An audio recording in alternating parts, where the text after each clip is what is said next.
মানুষ মারা যাওয়ার ঠিক পর মুহূর্তে আসলে কি ঘটে? আমাদের শরীর থেকে যখন শেষ নিঃশ্বাসটুকু বেরিয়ে যায় তখন সেই আত্মা ঠিক কোথায় চলে যায়? আধুনিক বিজ্ঞান বলে মৃত্যুর সাথে সাথে মানুষের সমস্ত চেতনা আর অস্তিত্ব এক লহমায় শেষ হয়ে যায়। কিন্তু আমাদের সুপ্রাচীন গরুড় পুরাণে লেখা রয়েছে এক অত্যন্ত রোমাঞ্চকর গা শিউরে ওঠা অজানা কথা, যেটা জানলে আপনি চমকে যাবেন। বিজ্ঞান যেখানে থমকে দাঁড়ায় সেখান থেকে শুরু হয় আত্মার এই অলৌকিক জার্নি। মৃত্যুর পর কিন্তু আত্মা সঙ্গে সঙ্গে এই পৃথিবী ছেড়ে অন্য কোনো অচেনা জগতে হারিয়ে যায় না। সে নিজের চোখের সামনে নিজের নিথর দেহটা পড়ে থাকতে দেখে, চারপাশের মানুষের আকুল কান্না শুনতে পায়, কিন্তু শত চেষ্টা করেও সে আর কোনো সাড়া শব্দ দিতে পারে না। মৃত্যুর পর প্রথম 13 দিন আত্মার যাত্রাপথ ঠিক কেমন হয়? সে কিভাবে নিজের পরিবারকে ছটপট করতে দেখে, আর কিভাবে তার সারা জীবনের কর্মের হিসাব শুরু হয়? আজ আমরা সেই রহস্যময় যাত্রার প্রতিটি মুহূর্ত একদম কাছ থেকে অনুভব করার চেষ্টা করব। একবার নিজের মনকে শান্ত করে ভাবুন তো, আপনি ঠিক এখন যেখানে বসে আছেন, হঠাৎ কোনো এক কারণে আপনার নিঃশ্বাস আটকে গেল এবং আপনার চারপাশের সমস্ত চেতনার আলো নিভে গেল। কিন্তু ঠিক এরপরেই আপনি আবিষ্কার করলেন যে আপনি ঘরের ছাদ থেকে নিজের দেহটাকে মেঝের উপর পড়ে থাকতে দেখছেন। আপনার নিকট আত্মীয় স্বজনরা আপনাকে ঘিরে কান্নাকাটি করছে, আপনার নাম ধরে চিৎকার করে ডাকছে। আপনি তাদের কান্নায় ব্যাকুল হয়ে ছুটে গিয়ে সান্ত্বনা দেওয়ার চেষ্টা করছেন, তাদের হাত দুটো জড়িয়ে ধরে বলতে চাইছেন যে আপনি এখানেই আছেন। কিন্তু অদ্ভুতভাবে আপনার হাত তাদের শরীর ভেদ করে ফাঁকা বাতাসে মিশিয়ে যাচ্ছে। কেউ আপনার আর্তনাদ শুনতে পাচ্ছে না, কেউ আপনাকে দেখতে পাচ্ছেন না, আপনি কাউকে ছুঁতে পারছেন না। গরুড় পুরাণ অনুযায়ী মৃত্যুর ঠিক পরের এই প্রথম মুহূর্তটাই আত্মার পুরো যাত্রাপথের মধ্যে সবচেয়ে বড় ধাক্কা আর দিশেহারা বিভ্রান্তির সময়। মৃত্যুর পর প্রথম 24 ঘন্টার মধ্যে আত্মা এক ভীষণ অজানা ঘোরের আর তীব্র যন্ত্রণার মধ্য দিয়ে যায়। সে কিছুতেই মন থেকে মেনে নিতে পারে না যে সে আর এই বেঁচে থাকা মানুষের পৃথিবীর অংশ নয়। হাজার চেষ্টা করেও সে নিজের প্রিয় মানুষগুলোর সাথে কোনোভাবেই যোগাযোগ করতে পারে না। যখন তার প্রিয় মৃতদেহটাকে সৎকারের উদ্দেশ্যে শ্মশান বা গোরস্থানের দিকে নিয়ে যাওয়া শুরু হয়, তখন আত্মা সেই কাঁচা মাটির দেহের পেছন পেছন বাতাসের মতো ভেসে চলতে থাকে। নিজের ভালোবাসার শরীরটা যখন আগুনে দাউ দাউ করে পুড়ে ছাই হয়ে যায় কিংবা মাটির গভীরে হারিয়ে যায়, তখন আত্মার মধ্যে প্রথমবার বাস্তব সত্যটা অনুধাবন করার চরম যন্ত্রণা তৈরি হয়। সে এক লহমায় বুঝতে পারে যে এই মাটির তৈরি নশ্বর দেহের সাথে তার সমস্ত পার্থিব সম্পর্ক চিরতরে শেষ হয়ে গেল। নিজের শরীরটা ছাই বা মাটিতে বিলীন হয়ে যাওয়ার পর আত্মার ভেতরে এক অদ্ভুত হাহাকার জন্ম নেয়। সে ব্যাকুল হয়ে আবার ছুটে নিজের এতদিন ধরে ফেলে আসা ঘরবাড়ির দিকে ফিরে আসে। কিন্তু সেখানে ফিরে এসে সে এক করুণ দৃশ্য দেখে। তার ঘর, তার ভালোবাসার মানুষগুলো সব আগের মতোই রয়েছে, শুধু তার নিজের অস্তিত্বটাই আর এখানে জীবিত নেই। সে পরিবারের প্রিয় মানুষদের কাছাকাছি থাকার জন্য ঘরের কোনো এক অন্ধকার কোণে, ফাঁকা ছাদে বা তার বেঁচে থাকার সময়ের কোনো প্রিয় জায়গায় চুপচাপ বসে থাকে। ঠিক এই বিষাদময় সময়ে যমরাজের দুজন বিশেষ দূত বা যমদূত প্রথমবার আত্মার সামনে এসে উপস্থিত হয়। সাধারণ মানুষের কল্পনায় যমদূত মানেই ভীষণ হিংস্র আর ভয়ঙ্কর কোনো চেহারা, কিন্তু পুরাণ বলে আত্মার নিজস্ব স্বভাব, চিন্তা আর তার জীবনের কর্মের উপর নির্ভর করেই যমদূতের রূপ নির্ধারিত হয়। যে মানুষ সারা জীবন সৎ ও দয়ালু কাজ করেছে সে শান্ত ও আলোকময় রূপ দেখে, আর যে সারা জীবন জীবের ক্ষতি করেছে, অন্যায় করেছে, তার সামনে যমদূতের উপস্থিতি অত্যন্ত ভয়ঙ্কর রূপ নিয়ে ধরা দেয়। যমদূতরা এসে আত্মাকে তার এই নতুন বাস্তবের সাথে পরিচয় করিয়ে দেয়। তারা আত্মাকে যমপুরী বা বিচারালয়ের দিকে নিয়ে যাওয়ার প্রাথমিক পথ প্রদর্শন শুরু করায়। তবে এই কঠিন যাত্রা কিন্তু প্রথম দিনেই শেষ হয়ে যায় না। প্রথম 24 ঘন্টার মধ্যে যমদূতরা আত্মাকে আকাশপথে উড়িয়ে নিয়ে গিয়ে একবারের জন্য যমরাজের মহান দরবারে হাজির করে। সেখানে তাকে তার পুরো জীবনের ভালো ও খারাপ কাজের একটা সংক্ষিপ্ত ঝলক দেখানো হয়।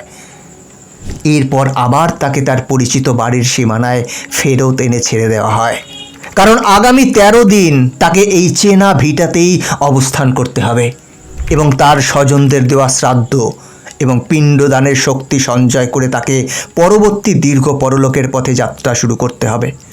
মৃত্যুর পর থেকে 10ম দিন পর্যন্ত সময়কালটা আত্মার জন্য অত্যন্ত কঠিন এবং শারীরিক ও মানসিক কষ্টের। আমরা জানি যে মৃত্যুর পর আত্মার তো আর আগের মতো কোনো রক্তমাংসের শরীর থাকে না, ফলে সে ভীষণভাবে দুর্বল, নিঃসহায় আর তীব্র ক্ষুধা আর তৃষ্ণায় ব্যাকুল হয়ে পড়ে।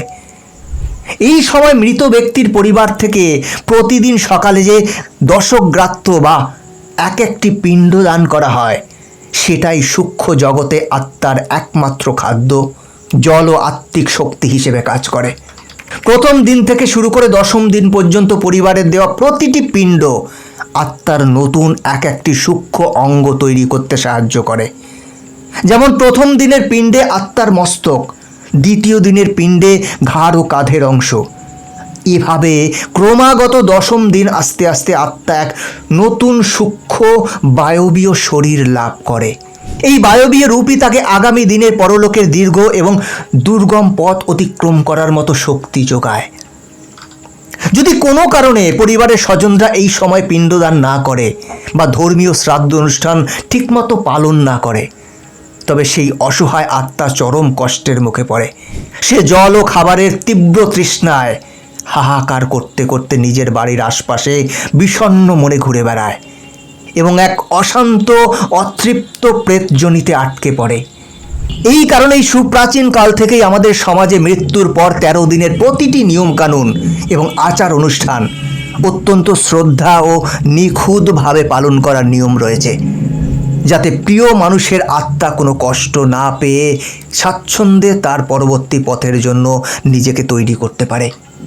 এরপর একাদশ এবং দ্বাদশ দিনে পরিবারের মানুষজন আত্মাকে চিরদিনের জন্য শান্তিতে বিদায় জানানোর চূড়ান্ত প্রস্তুতি নিতে শুরু করে। এই বিশেষ দুটো দিনে সাধ্যমতো দান দেন, বস্ত্রদান, অন্নদান এবং দরিদ্র মানুষের সেবা করা হয়। স্বজনদের মন থেকে আসা নিখাদ ভালোবাসা, প্রার্থনা এবং এই সৎ কর্মের পুণ্য আত্মাকে মানসিকভাবে ভীষণ শক্তি দেয়। আত্মা তখন ধীরে ধীরে বুঝতে পারে যে এই পৃথিবীর মায়ার বন্ধন তাকে এবার চিরতরে ছিন্ন করতেই হবে। সে তার পরিবারের ভালোবাসা আর শ্রদ্ধা হৃদয়ে নিয়ে অচেনা পরলোকের কঠিন পথের দিকে পা বাড়ানোর জন্য নিজেকে প্রস্তুত করতে শুরু করে। অবশেষে উপস্থিত হয় সেই অত্যন্ত গুরুত্বপূর্ণ 13তম দিন, যাকে শাস্ত্রে বলা হয় স্বপিণ্ডীকরণ বা স্বপিণ্ডন।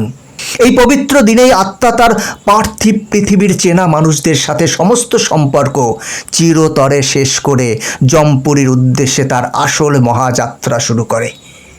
এই 13তম দিনে পরিবার থেকে যে বড় পিণ্ডদান এবং শুভ কাজের আয়োজন করা হয়, তা আত্মাকে পরলোকের প্রায় ৮৬,০০০ যোজন বা এক বিশাল দুর্গম পথ অতিক্রম করার মূল শক্তি যোগায়।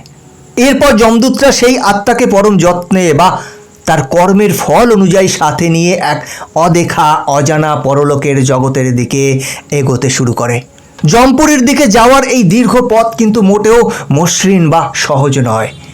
এই যাত্রাপথে আত্মাকে এমন সব ভয়াবহ পরিবেশের মধ্য দিয়ে যেতে হয়, যা শুনলে যে কোনো কারোর বুকের ভেতর কেঁপে উঠবে। কোথাও তীব্র সূর্যতাপ আর তপ্ত বালুকার সমুদ্র, আবার কোথাও হাড় হিম করা বরফের হাওয়া। এই দীর্ঘ পথের ঠিক মাঝখানে বৈতরণী নামের এক অত্যন্ত ভয়ঙ্কর নদীর মুখোমুখি হতে হয় আত্মাকে। এই নদীর জল সম্পূর্ণ রক্তবর্ণ, অত্যন্ত দূষিত এবং এর জলস্রোত অত্যন্ত উত্তাল।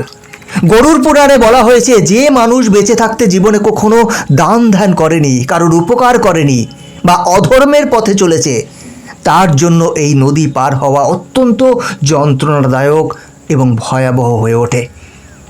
আর যে মানুষ জীবনে সৎ পথে চলেছে, সত্যি কথা বলেছে এবং জীবের সেবা করেছে, তার জন্য এই বৈতরণী নদী পার হওয়ার সময় এক সুন্দর নৌকা এসে হাজির হয় এবং সে খুব সহজেই কোনো কষ্ট ছাড়া বৈতরণী পার হয়ে যায়। সমগ্র যাত্রাপথে যমদূতরা আত্মাকে তার পুরো জীবনে করা প্রতিটি ভালো এবং খারাপ কর্মের কথা বারবার মনে করিয়ে দিতে থাকে।